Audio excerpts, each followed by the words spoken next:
She believed she was experiencing the kind of love seen in soap operas, intense, protective, overwhelming. When she met Marcelo, everything seemed to fit together, just like in the romantic stories she grew up watching. He was gentle, spoke softly, looked her in the eye, and always seemed to know what to say to make her feel safe. Within a few months, they were living together.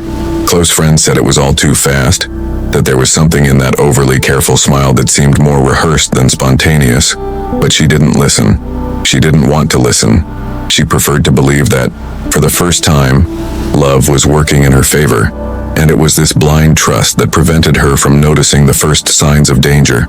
Marcelo surrounded her with small gestures of affection, but also with subtle impositions.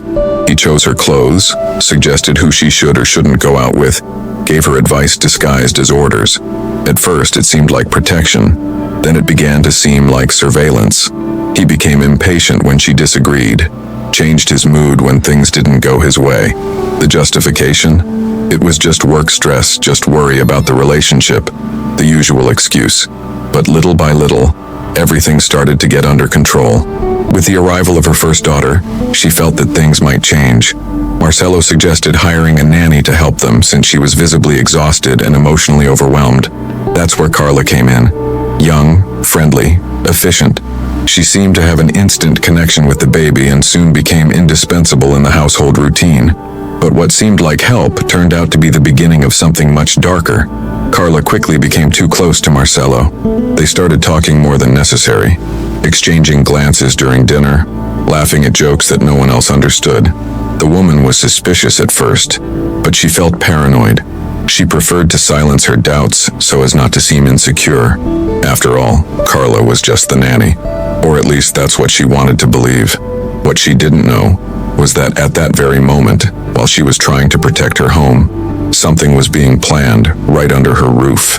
A cold, cruel, meticulously calculated plan. Marcelo and Carla together were no longer just sharing glances. They were planning something that would make any suspense film seem like a joke. Rumors began to circulate among neighbors. Comments about the amount of time Carla spent at home even when she wasn't on duty. Someone even saw Marcelo entering the nanny's room at night. Nothing was confirmed. Everything was just whispered. But where there's smoke, there's fire. And the victim, even though she tried to ignore it, began to notice real changes.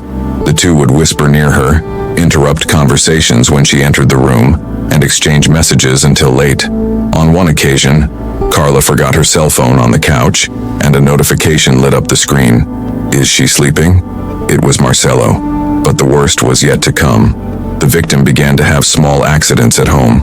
Unusual slips, misplaced objects, mixed up medications. Nothing that seemed intentional. But it was all too subtle to be a coincidence. She began to suspect, but when she tried to confront Marcelo, he said it was all in her head. Carla, always smiling, said she was there to help. And so, day after day, she found herself increasingly isolated, more tired, more fragile. Exactly as they wanted. Their plan was simple, but lethal, to make her appear unstable and mentally fragile, and little by little, to undermine her credibility in front of everyone. Family members began to be removed under the pretext that she needed rest. Friends were blocked. Marcelo said it was better for her health. Everything was done with apparent care, but it was a siege. The goal was one, to leave her alone, without support, without a voice. At the same time, Carla took on more responsibilities. She took care of their daughter, did the shopping, organized the house. She became the dominant figure in the environment, almost a substitute. Marcelo, in turn, maintained the image of a devoted husband, but it was just a facade. Behind the scenes, he and Carla talked about how it would be better for everyone if his wife were no longer there. There are no exact records of the conversations, but later investigations revealed screenshots of archived messages which made everything clear. They talked about substances, schedules, ways to make it look like an accident. And the victim, even without proof, began to feel the weight of the danger lurking around her. Intuition? Fear? Maybe both. But she knew that if she stayed there, she wouldn't get out alive. The turning point came one silent night. She woke up to a strange noise coming from the kitchen. When she went downstairs, she caught Marcelo talking to Carla in secret, with documents spread out on the table. When they realized realized she was there, they both froze. Marcelo tried to hide it. Carla lowered her head. But at that moment, something changed inside her. She didn't know exactly what was happening, but she knew she had to get out of there. The next day, she went to the police station and requested a restraining order. She reported everything she had been feeling, presented screenshots of suspicious messages that she managed to save, and called a lawyer. The police began a discreet investigation and weeks later discovered that Marcelo had done online research on how to fake domestic accidents. Carla, in turn, had a history of fraud in another city. The pieces began to fit together, and the story that seemed like a delusion began to turn into something much darker. Marcelo was arrested as a precaution. Carla tried to escape but was found days later, hiding in an aunt's house. Both were indicted for attempted murder, criminal association, and ideological falsehood. During the trial, chilling details came to light. Excerpts from conversations were read aloud. In one of them, Carla said that she won't feel anything. It will be quick. Marcelo replied, "It's better this way, less drama." The victim cried as she listened to each word. It wasn't just the pain of betrayal. It was the terror of knowing that her life had almost ended in the hands of two people she trusted. The prosecutor was emphatic in saying that the crime was only avoided by a twist of fate. The jurors were visibly shocked by the accounts. Marcelo tried to claim that it was just a fantasy, that he never had any real intention, but the evidence showed otherwise. In the end, both were convicted. He got 18 years. She got 14. Today, the victim is trying to rebuild her life with her daughter. She moved to another city, changed her name, and lives in secrecy. But she carries in her body and mind the scars of a story that seems to have come out of a nightmare. When asked if she feels angry, she responds with a phrase that resonates to this day. "It's not anger, it's relief, because I'm alive, and that's more than they wanted to allow." But the question that won't go away continues to haunt the minds of those who have heard this whole story. How is it possible to love someone who, deep down, was just waiting for the right moment to take everything from you? How far does the human capacity to deceive go? And more importantly, how many other stories like this are happening right now without anyone noticing? How many women are sleeping next to their own tormentors, believing they are safe? This case is a warning, a stifled cry from so many who were unable to escape in time. And even though justice was served in this episode, the open wound remains. Love in itself has never been a guarantee of protection. On the contrary, in cases like this, love is the trap itself, and the only way out is to notice the signs before it's too late. Because when the plan is drawn up, when the poison is already being distilled, only one question remains. Would you be able to recognize a predator disguised as a protector? She doesn't remember exactly when she started to feel that something was wrong. It wasn't sudden. It was like a slow poison, dripping drop by drop into her routine. It all started with a different look, an absence too brief to be noticed, but constant enough to be annoying. At first, she tried to justify everything. He was stressed, work was too demanding, and the birth of their daughter had completely changed the couple's dynamic. But behind the excuses, there was a heavy, uncomfortable silence, as if a storm was brewing that no one wanted to admit. And then Carla came along, young, smiling, always willing to help. She was hired as the couple's daughter's nanny, recommended by an acquaintance of Marcelo's. From the first day, Carla showed efficiency, organization, and empathy. She seemed to know exactly what to do, how to act, how to please. She was too perfect, and at first, that seemed like a blessing. But the perfection began to seem rehearsed. The way she moved around the house, the way she occupied spaces that weren't hers, the way she looked at Marcelo. There was something there, something the wife couldn't name, but it made her skin crawl. Marcelo, on the other hand, began to seem more absent. He said he had to work late. He took short trips. He locked himself in the office even on weekends. When they were together, he seemed impatient, distant, as if the simple act of listening to his wife was an effort. And Carla, always around, always smiling, offering coffee, suggesting that her wife rest while she took care of the child. The environment that had once been her home now seemed like a stage in which she was no longer the protagonist. The feeling of being excluded in her own home was suffocating. In one of the rare moments alone with Marcelo, she tried to talk. She said she felt left out, that things seemed different. Marcelo responded indifferently. He said she was exaggerating, that it was just fatigue, that she needed to relax. And then, as if to reinforce his position, he suggested that she take a few days off to visit her mother. Carla could stay with the baby. He would take care of everything. The idea sounded like a blow, but she was tired, emotionally drained, and ended up accepting. It was during this trip that the pieces began to fall into place. While she was at her mother's house, she received a message from an unknown number.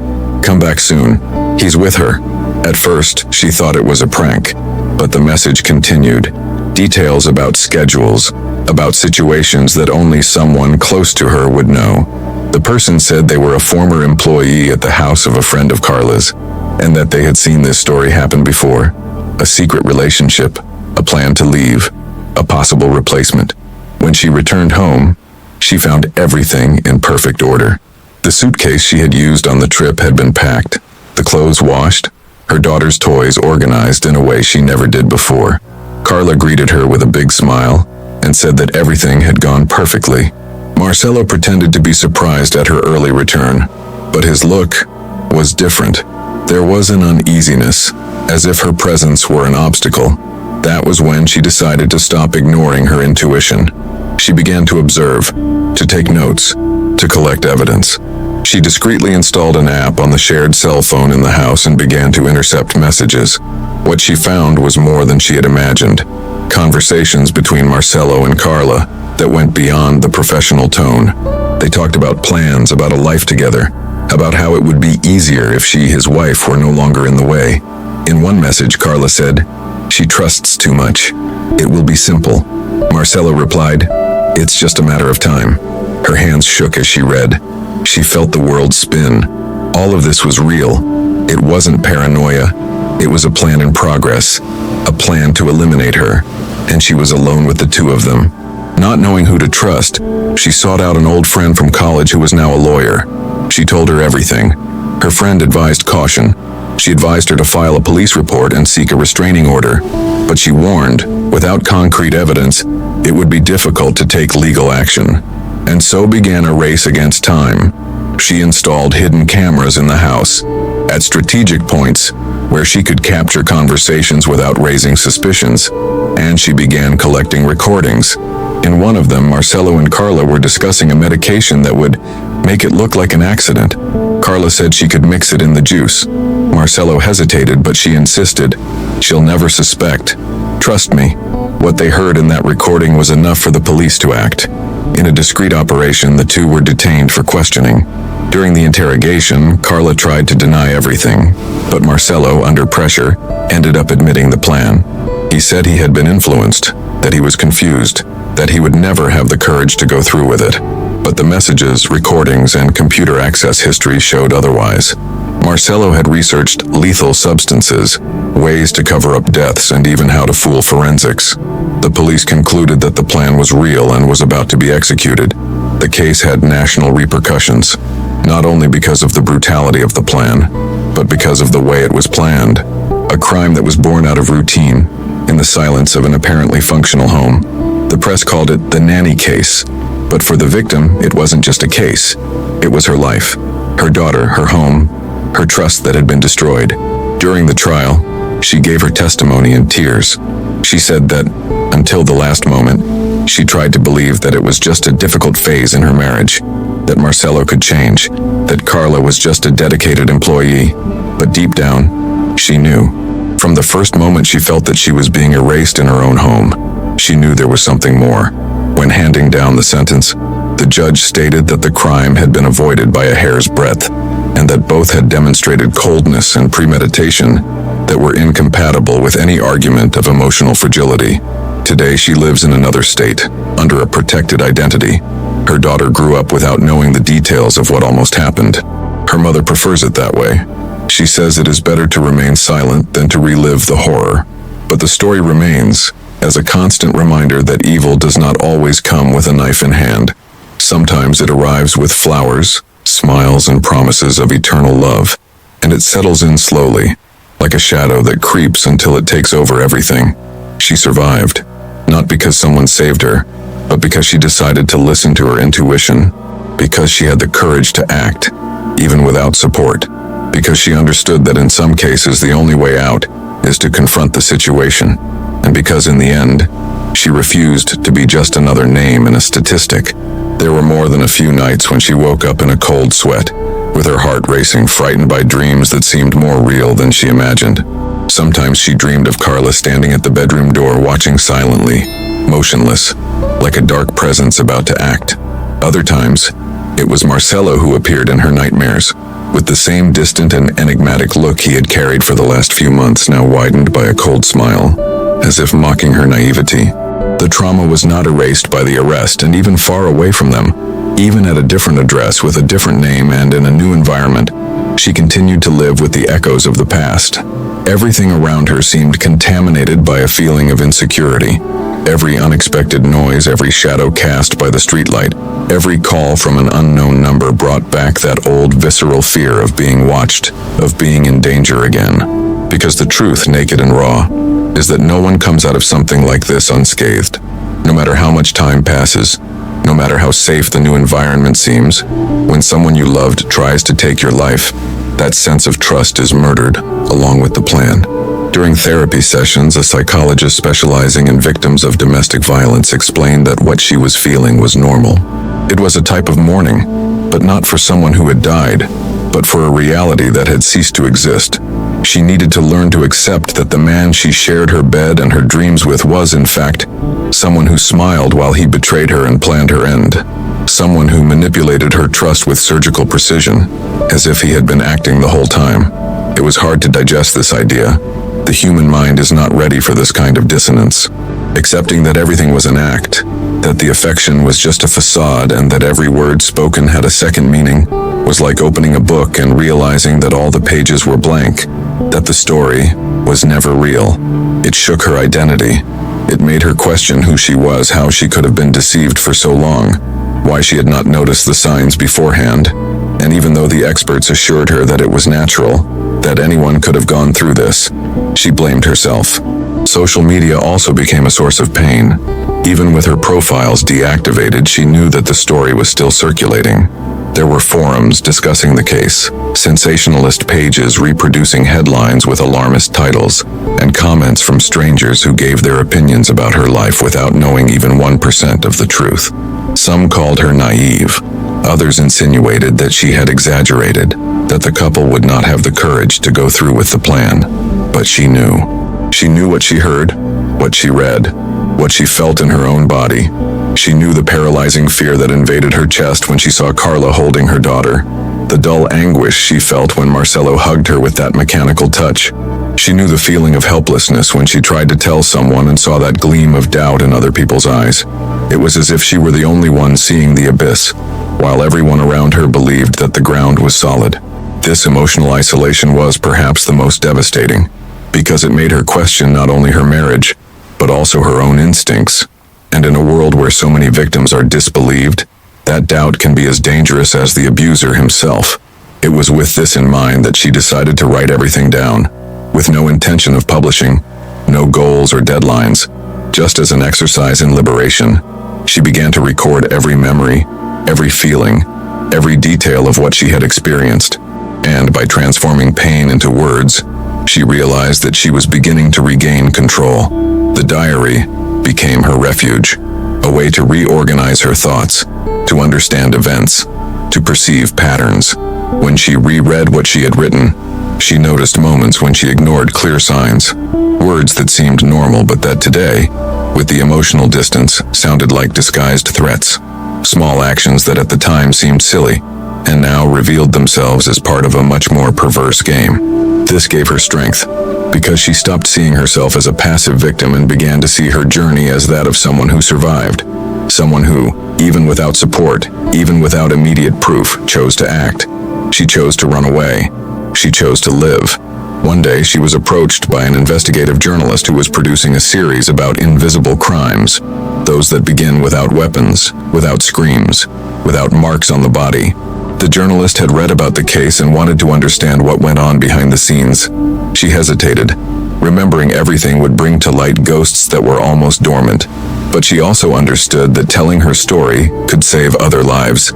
So she accepted, on the condition of remaining anonymous. The interview took place in a neutral, safe place and lasted for hours. She told everything, from beginning to end. And when she saw the journalist moved by her story, she realized that her voice still had power, that even after everything there was still room to transform pain into warning. Without mentioning names, the episode aired months later, under the title, Fatal Love, when the promise is only the beginning of the nightmare. The repercussion was enormous. Thousands of comments from women saying that they had lived similar stories. Some escaped, others were still trapped inside them. And seeing that his experience resonated with so many others strengthened his conviction that silence is the greatest accomplice to crimes like this. Even after everything, she was still afraid. Afraid of being recognized, of someone finding out her whereabouts, of Carla or Marcelo trying to retaliate from inside the prison.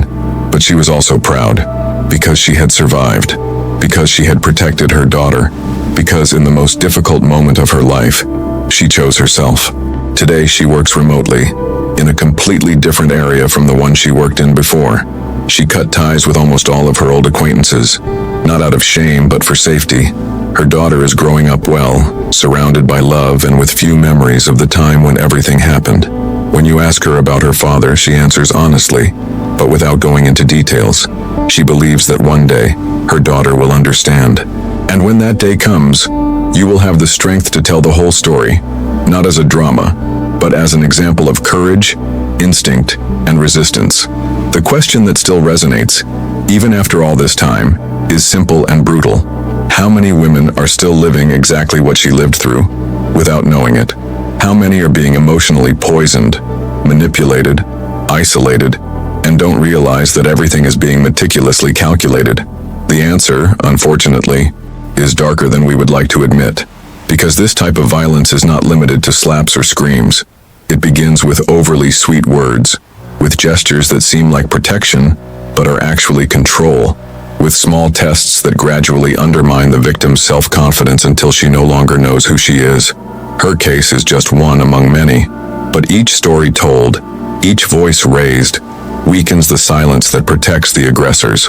And if there is one thing she wants for the future, it is that no woman needs to go to extremes to realize that she is in danger, that the signs are recognized before they turn into tragedy, that the word love once again means care, and never again disguises a plan of destruction.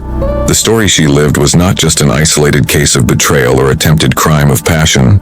It was, in fact, the portrait of a silent epidemic that spreads in apparently normal homes, where love is used as a disguise for control, and where manipulation hides behind gestures of affection.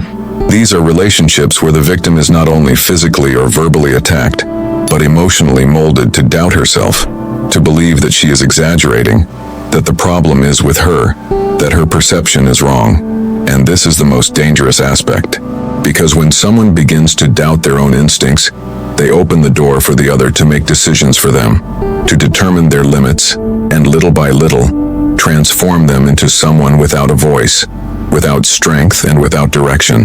What she lived is just the visible face of something much deeper, a culture that normalizes control disguised as care, that romanticizes jealousy, that teaches that suffering for love is noble. And this distorted thinking makes room for cases like hers to be repeated in silence every day, without fanfare, without headlines, without shouting.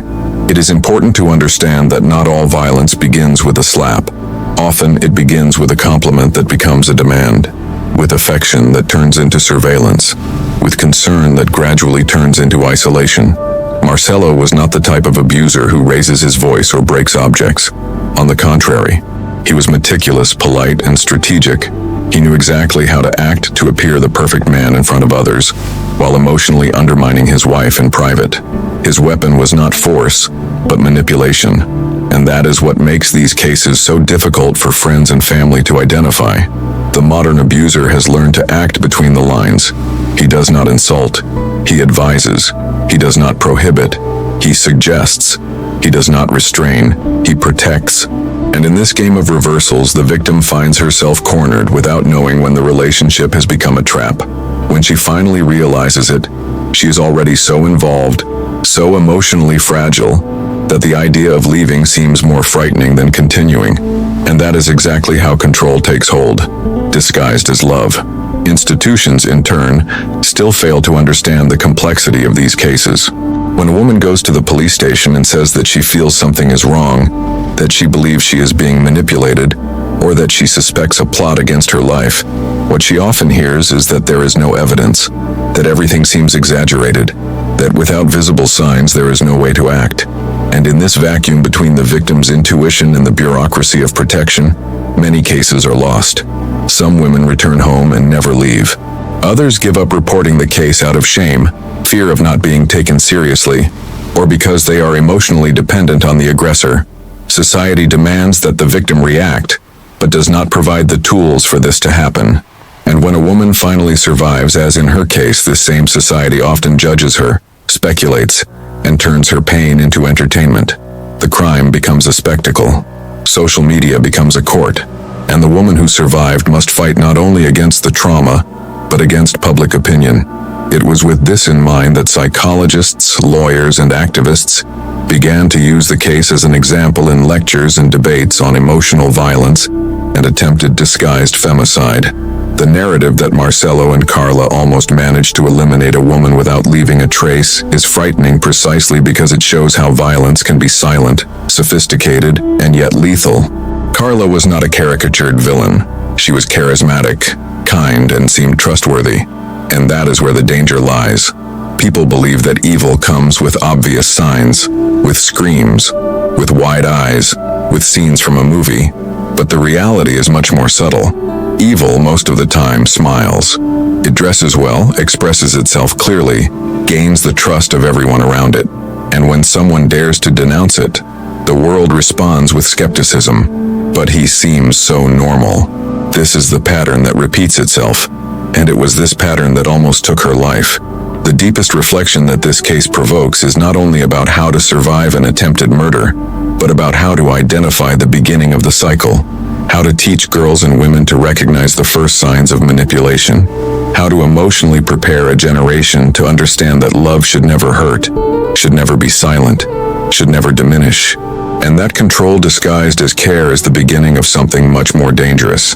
The challenge is to transform this awareness into public policy, into educational campaigns, and into training for health and security professionals.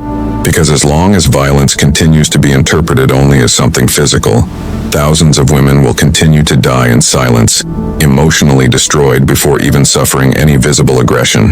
Today, she is part of an anonymous support group for women who have been victims of emotional violence. She participates in online meetings, shares her story confidentially, listens to other women, and offers guidance on how to break out of this cycle. She is not a therapist or a lawyer.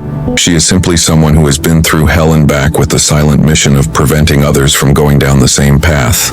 Some of the women who listened to her story say that it was the first time they felt understood, because hearing someone describe, accurately, what they feel and cannot explain is a relief that no one else can offer. And this, for her, is a form of healing, because it transforms her pain into purpose, her wound into a bridge, her story into a shield. Over time, she realized that traumas don't go away. They just change shape. A smell, a song, a phrase, or even the touch of a stranger can reactivate everything. But she also learned to breathe, to recognize triggers, to walk away when she feels something threatens her stability. She created protective mechanisms, not to hide, but to maintain her peace. She learned to say no, to walk away from people who make her doubt herself, to value her intuition. And above all, she learned that she doesn't need permission to exist, that she doesn't need to be understood by everyone, that her truth doesn't depend on the approval of others, and that, perhaps, is her greatest triumph after everything she's been through. Her case is not just a warning, it is a manifesto, a living denunciation against the silence that protects sophisticated aggressors, against the idea that violence only exists when there is screaming, against the normalization of emotional control as part of a loving relationship. It is proof that survival is not just about escaping death, but about rebuilding yourself from the wreckage, even when the world insists on questioning the veracity of your pain. And if there is one thing that this story needs to make clear, it is that no one is immune, that evil often disguises itself as love, that the biggest trap is the one that seems welcoming, and that the first step to escape is to recognize that true love never asks for silence. It never isolates. It never erases. True love illuminates. Everything that darkens, controls, or diminishes is just the beginning of the end. The legal proceedings that followed Marcelo and Carla's arrest turned into a real battle between evidence, contradictory versions, and gaps that Brazilian law still does not know how to fill accurately when it comes to attempted femicide without direct physical aggression. From the beginning, the prosecution found itself faced with a case that was unprecedented in its complexity, a murderous plan based almost entirely on emotional manipulation, secret alliances, and strategies of silencing. There were no marks on the victim's body, nor explicit recordings of verbal or physical aggression, but there was evidence. Screenshots of conversations, online research done by Marcelo on untraceable forms of poisoning, messages exchanged between him and Carla discussing ways to keep his wife away from social life, and most importantly, an audio recording in which Carla stated that she won't even notice. She'll go to sleep and never wake up again. This sentence, although said in a calm voice and informal tone, was decisive. For the investigators, it clearly demonstrated premeditation, and for the jury, it was impossible to ignore the coldness of those words. During his testimony, Marcelo tried to adopt a strategy of minimizing his involvement. He claimed that it was all just a fantasy, an out-of-context conversation, and that he would never have the courage to take something so extreme further. He said that he felt pressured by Carla, that she was manipulative, and that he was merely reacting to her provocations. Carla, on the other hand, took a more direct stance. She denied any plan to murder, but confirmed her relationship with Marcelo, saying that he had promised to leave his wife, and that everything said in the messages was just a rant. For the defense, nothing that had been found represented any concrete action. Everything, according to the lawyers, was in the realm of speculation, a dangerous narrative, but legally delicate. After all, how do you prove intent before the act? How do you classify a crime that almost happened but was interrupted before it became visible to the eyes of the law? It was at this point that the case became a symbol of a larger problem in the legal system. Attempted femicide, when there is no direct aggression, is a gray area. The law requires concrete elements that demonstrate the intention to kill. But what happens when this intention is masked by subtle manipulations, hidden plans, and public discourse that contradicts private attitudes? The prosecution worked to show that the set of actions by Marcelo and Carla constituted a real attempt, not only because of the content of the messages, but because of the entire context constructed. The victim's isolation from friends and family, the attempt to discredit her in front of third parties, the history of searches, and the couple's behavior at home. For the jurors, these elements combined showed that the plan was already in an advanced stage of execution. During the trial, experts in criminal behavior were called to testify. One of them explained that Marcelo's profile fit that of a passive-aggressive aggressor, someone who exerts control through speech, psychological manipulation, and the creation of emotional dependence.